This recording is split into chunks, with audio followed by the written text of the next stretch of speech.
Hello friend, welcome to universe classes. स्वागत है आप सभी का यूनिवर्स क्लासेस में। कैसे आप सभी उम्मीद करते हैं आप सभी बहुत अच्छा होंगे और अपनी तैयारी को कंटिन्यू कर रहे होंगे।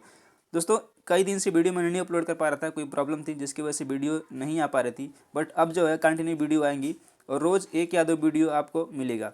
तो हम स्टार्ट करें। जैसे कि मालूम है आपको, जूनियर एडेड की भर्ती आ गई है और एग्ज़ाम 18 अप्रैल को होना है। फिर RO यूपी PCS और UPSI और कई सारे एग्ज़ाम होने हैं। तो वहाँ पे जीएस जो है काफ़ी महत्वपूर्ण भूमिका निभाता है। यदि आप जूनियर एडेड की तैयारी कर रहे हैं तो आप यदि इतिहास विषय है या फिर SST या फिर आप किसी भी सब्जेक्ट से हैं तो जीएस आपको 50 नंबर का देना है। उसमें इतिहास जो है एक इम्पॉर्टेंट रोल प्ले करेगा, यानी कि इम्पॉर्टेंट होगा इतिहास। तो मैं उसी के लिए स्टार्ट कर रहा हूँ घटना चक्र पूर्वानुलोकन, जो कि PCS, RO और IS के एग्ज़ाम में जो भी क्वेश्चन आए हुए होते हैं वो जो है UPSI, RO और जूनियर एडेड के लिए काफ़ी महत्वपूर्ण होंगे। तो मैं आज से चैप्टर वाइज स्टार्ट कर रहा हूँ और मैं इसमें स्टार्ट करूँगा पाषाण काल। पाषाण काल से मैंने 20 क्वेश्चन लिया हुआ है। तो आइए देखते हैं किस तरह से क्वेश्चन है और आप इस क्वेश्चन को जरूर अटेम्प्ट करें, जो कि आपको बेनिफिट मिलेगा। पहला क्वेश्चन है, रॉबर्ट ब्रूस फूड थे एक भूगर्भ वैज्ञानिक, पुरातत्वविद, पूरा वनस्पति शास्त्री या फिर इतिहासकार। तो रॉबर्ट ब्रूस फूड जो थे वो एक भूगर्भ वैज्ञानिक और पुरातत्वविद दोनों थे। और यदि ऑप्शन में इन दोनों के अलावा सिर्फ एक आता है तो भी आप इसको एक सही, या तो भूगर्भ वैज्ञानिक आएगा या पुरातत्वविद आएगा। यदि दोनों आता है तो दोनों सही है, यदि दोनों में से कोई एक है तो एक सही है। भूगर्भ वैज्ञानिक या पुरातत्वविद ये दोनों थे। तो इस तरह से ऑप्शन हो जाएगा, आंसर हो जाएगा A and B, option number E। अगले क्वेश्चन पे बढ़ते हैं। अगला क्वेश्चन है, कोपेनहेगन संग्रहालय की सामग्री से पाषाण काल और लौह युग का त्रियुगी विभाजन किया था। कोपेनहेगन संग्रहालय की जो सामग्री है उसके आधार पर पाषाण काल और लौह युग का त्रियुगी विभाजन किसने किया था? थॉमसन ने, लुम्बाक ने, टेलर ने या फिर चाइल्ड ने? तो इसका जो आंसर है थॉमसन ने इसका विभाजन किया था। और यह जो है पाषाण युग, पाषाण कांस्य और लौह युग का त्रियुगी विभाजन किया था 1820 ईस्वी में पुरातत्विक क्रिश्चियन जर्गेनसन थॉमसन ने किया था। इनका जो पूरा नाम है जर्गेनसन थॉमसन नाम है इनका, और इन्होंने किया था 1820 ईस्वी में इसका विभाजन किया था। तो इस तरह से option number A will be right answer of this question. Now move to the next question. उत्खनित परमाणु के अनुसार पशुपालन का प्रारंभ हुआ था निचले पूर्व पाषाण काल में, मध्य पूर्व पाषाण काल में, उत्तरी पूर्व पाषाण काल में या फिर मध्य पाषाण काल में? तो इस तरह से इसका ऑप्शन आंसर जो है ऑप्शन नंबर D, मध्य पाषाण काल में ये प्रारंभ हुआ था। अगले क्वेश्चन पे बढ़ते हैं। मध्य पाषाणिक प्रसंग में पशुपालन के प्रमाण जहाँ मिले वह स्थान है, यानी कि मध्य पाषाणिक समय में जो पशुपालन के प्रमाण मिले थे वह कहाँ मिला था? लंघनाज, बीरभानपुर, आदमगढ़ या फिर चोपनी मांडू? तो जो मिला था आदमगढ़ से पशुपालन का प्रमाण मध्य पाषाणिक प्रसंग या काल में मिला था। अगला क्वेश्चन देखते हैं।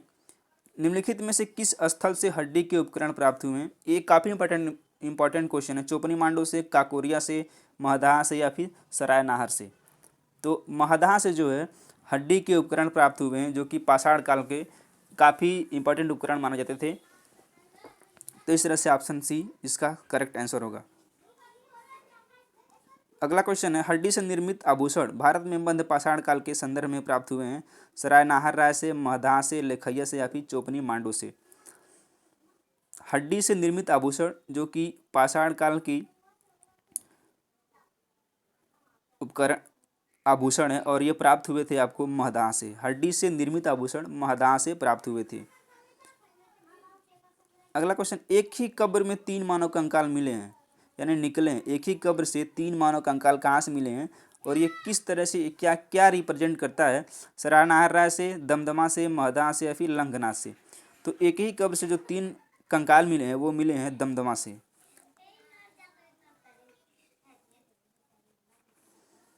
अगला प्रश्न है, खाद्यान्नों की कृषि सर्वप्रथम प्रारंभ हुई थी। खाद्यान्नों की कृषि सर्वप्रथम किस काल में प्रारंभ हुई थी? नवपाषाण काल, मध्य पाषाण काल, पूरा पाषाण काल या फिर ऐतिहासिक काल में? तो जो खाद्यान्नों की कृषि प्रारंभ हुई थी वो हुई थी नवपाषाण काल में, ध्यान रखिएगा। और खाद्यान्नों का उत्पादन सर्वप्रथम नवपाषाण काल में हुआ था। यही वह समय है जब मनुष्य कृषि कर्म से परिचित, और यही वह समय था जब मनुष्य ने जो है कृषि कार्य करना प्रारंभ किया था। नेक्स्ट क्वेश्चन है, भारत में मानव का सर्वप्रथम साक्ष्य कहाँ मिलता है? यानी कि भारत में सर्वप्रथम मानव का साक्ष्य कहाँ मिलता है? तो ये मिलता है नर्मदा घाटी से।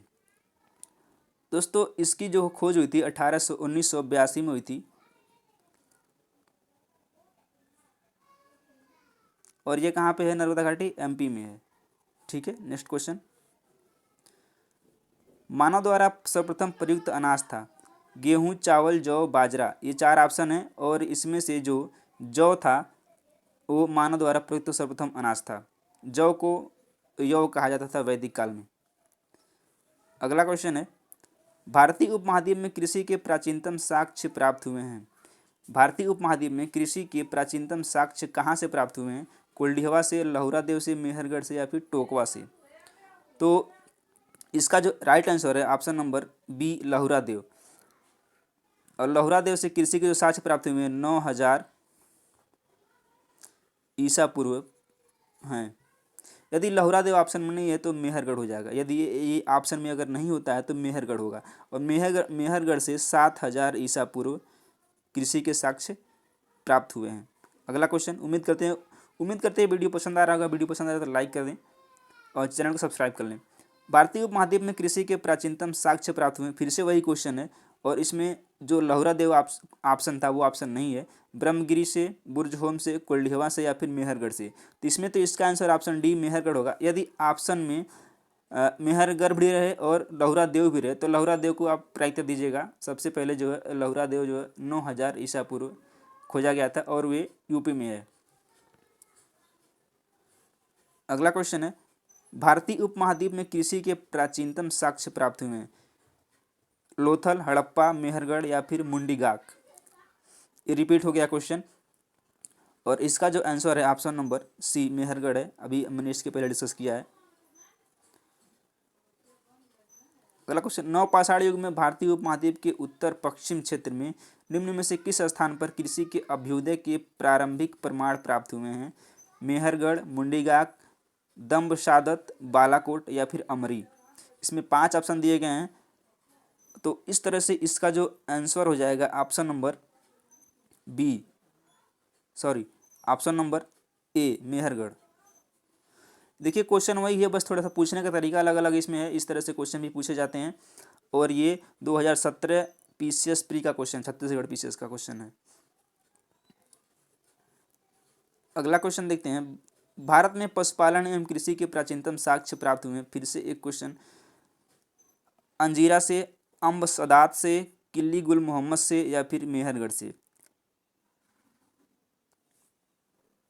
इस क्वेश्चन का आंसर हो जाएगा ऑप्शन नंबर डी, मेहरगढ़ से। भारत में पशुपालन एवं कृषि के प्राचीनतम साक्ष्य मेहरगढ़ से प्राप्त हुए हैं। अगला क्वेश्चन है, उस स्थल का नाम बताएं जहां से प्राचीनतम अस्थायी जीवन के प्रमाण मिले। यानी कि प्राचीनतम अस्थायी जीवन के प्रमाण कहाँ मिले हैं? धौलावीरा, किले गुल मोहम्मद, कालीबंगा, या फिर मेहरगढ़? तो यह ध्यान रखिएगा, मेहरगढ़ से ही अस्थायी जीवन के प्रमाण भी मिले हैं। अगला क्वेश्चन, निम्नलिखित में से किस स्थान से मध्य पाषाण काल में पशुपालन के प्रमाण मिलते हैं? मध्य पाषाण काल में पशुपालन के प्रमाण किस काल में मिलते हैं? औदे, बोरी, बागोर, या फिर लखनिया? तो ये बागोर से मिलते हैं। मध्य पाषाण काल में पशुपालन के प्रमाण जो है बागोर से मिलते हैं सर्वप्रथम। नेक्स्ट क्वेश्चन, निम्नलिखित में से किसको चालकोलिथिक युग भी कहा जाता है? तो पूरा पाषाण काल युग, नवपाषाण युग, ताम्र पाषाण युग, फिर लौह युग? तो लौह ताम्र पाषाण युग को चालकोलिथिक एज भी कहा जाता है। और ये अगला क्वेश्चन है, निम्नलिखित में से किस एक पुरास्थल से हड़प्पा सभ्यता तक के अवशेष प्राप्त हुए हैं? यानी कि हड़प्पा सभ्यता तक के अवशेष किस एक पुरास्थल से प्राप्त हुए हैं? 4 ऑप्शन आपके सामने दिए गए हैं, आमरी, मेहरगढ़, कोट दीजी, या फिर कालीबंगा? तो ये प्राप्त हुए मेहरगढ़ से। नेक्स्ट और इस वीडियो लेक्चर का लास्ट क्वेश्चन है, नौदा टोली का उत्खनन किसने किया था? के.डी. वाजपेयी ने, बी.एस. कांकक्कड़ ने, एच.डी. सांकलिया ने या फिर मार्टिमर व्हीलर ने? तो नौदा टोली का जो उत्खनन किया था वो एच.डी. सांकलिया ने किया था। और कब किया था? ये 1600 से 1300 ईसा पूर्व के बीच निर्धारित की गई थी। लगभग 1600 से 1300 ईसा पूर्व के बीच का ये माना जाता है। तो दोस्तों ये रहे 20 प्रीवियस ईयर क्वेश्चन जो कि पीसीएस, आईएएस, आरओ और जितने भी स्टेट पीसीएस में होते हैं एग्जाम, वो रहे ये क्वेश्चन। यही क्वेश्चन घुमा फिरा के आते हैं आपके हर एग्जाम में। यदि आप जूनियर एडिट की एग्जाम की तैयारी कर रहे हैं तो तैयारी में जोर शोर से लगे रहिए और उम्मीद करते हैं वीडियो पसंद आएगा। वीडियो पसंद आए तो चैनल को सब्सक्राइब करना, लाइक करने, और कैसा लगा ये वीडियो अपना सुझाव जो भी हो कमेंट बॉक्स में कमेंट करना ना भूलें। धन्यवाद, मिलते हैं अगली वीडियो में, तब तक के लिए नमस्कार।